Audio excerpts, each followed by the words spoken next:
Fox and Friends, and we're back with Mark Levin. Mark, you were just laying out for us the Democratic response to losses. It was most stark in the presidential election 4 years ago, questioning the legitimacy of the election results. But as you were laying out, this has taken place when it comes to state houses, the House of Representatives, the Senate, and now we're seeing with threats to pack the court with the Supreme Court as well. The response to a loss has been to question the legitimacy of the results and the legitimacy of our government. But it's not hard to see now, Mark, is it? They're laying it out literally. I want to read you a couple of tweets just from the last 24 hours.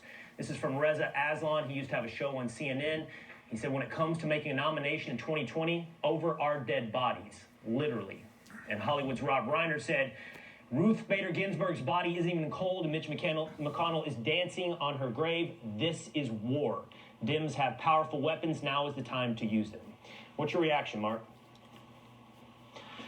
Well, these are reprobates. These are people who are going to stoke violence. These are people who have not spoken out against the violence. And I just want the American people to understand a few things here.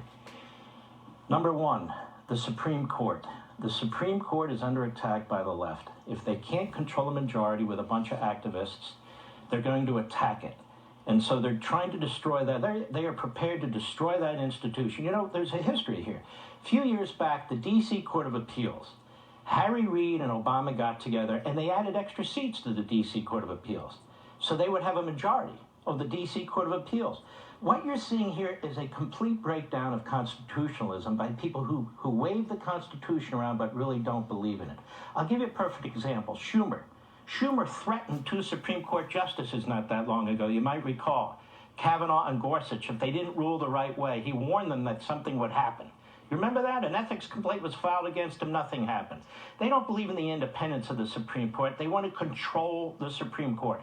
What they're doing now is not only threatening to add seats to the Supreme Court if the president follows his oath, if the senators follow their oath. What they're doing now is threatening the existing members of the Supreme Court, warning them that we can control you anytime we want. And I notice for the most part, the news media just sits there and reports it like it's not a big deal. This is a huge big deal. I also want to remind the American people that Joe Biden, Chuck Schumer, and Ted Kennedy have destroyed the confirmation process. When George W. Bush was president of the United States, they used the filibuster like no Senate has ever used it. One nominee after another, they either used it or threatened to use it to control the circuit courts when they were in the minority. Then when they flip and they're in the majority of the Senate, what did they do? They eliminated the filibuster rule to ram through as many federal circuit court judges as they can. What else have they done? Okay, they said, we believe that a president should be able to make a nomination whenever a vacancy occurs. Obama's an example. What are they saying today? No, we got to wait till after the election for the people to speak. First of all, this isn't a pure democracy. This isn't a parliament. But the people spoke. In 2016, we have a president of the United States. The Democrats have done everything they can to undermine him, to eviscerate his administration, to criminalize his administration, to remove the president of the United States, and then they sit there and they pretend that they're the ones who are being put off. This is a party that is following a Saul Alinsky Stalinist model. I can't put it any other way.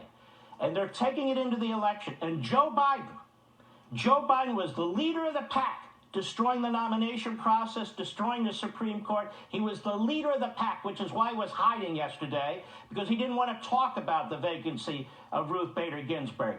The American people should know, we own this government. We own this country. We own every damn seat on that Supreme Court. It didn't belong to Ruth Bader Ginsburg. It doesn't belong to the Democrat Party. And when these people take an oath, they take it to the Constitution and the country, not the Democrat Party. The president likes to say the media is the enemy of the people. I hate to tell you, he's right in many respects. But the Democrat Party is a diabolical institution that's getting worse and worse.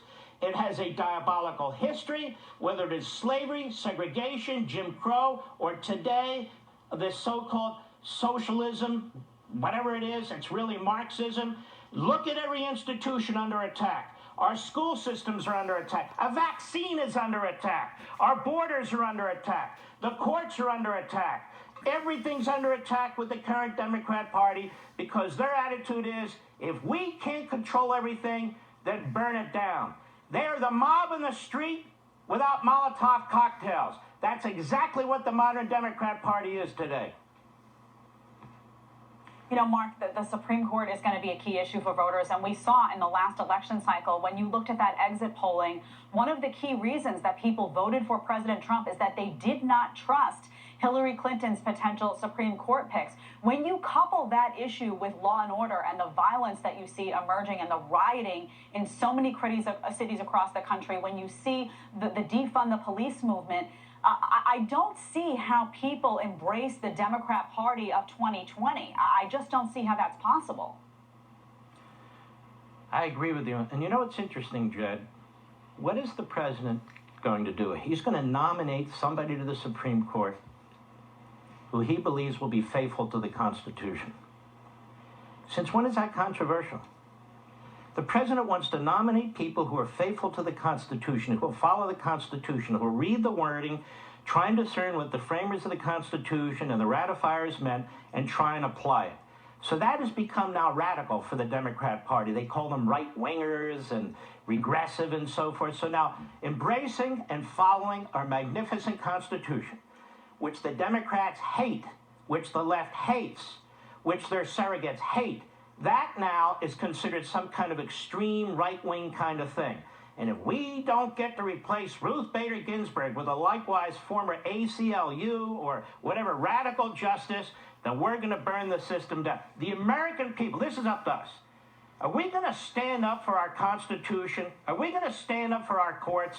Are we going to protect this system where we have men and women today, and I'll say it, and one hellhole after another overseas, defending this system when they carry the flag in the war, when they believe they're defending the Constitution and the rule of law? We have a party in this country, a fifth column, that is undermining our government, undermining our system. They embrace a group called Black Lives Matter that has as its mission the destruction of the United States. They embrace Antifa by not criticizing it by name, a Marxist anarchist organization that is attacking cops with lasers and Molotov cocktails. This is the modern-day Democrat Party. The radicals of the 1960s now run that damn party.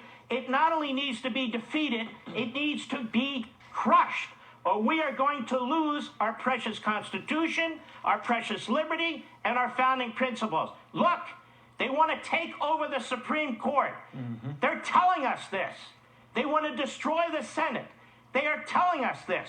They're in the midst of destroying our electoral system today as I speak. They're not only telling us this, they're acting on it. America better wake up, and it better wake up fast. Yeah, we are wise to listen to people when they say they are going to do things. Mark Levin, you exceeded our expectations. You gave us way more time than we thought we would get. Thank you so much for your insight.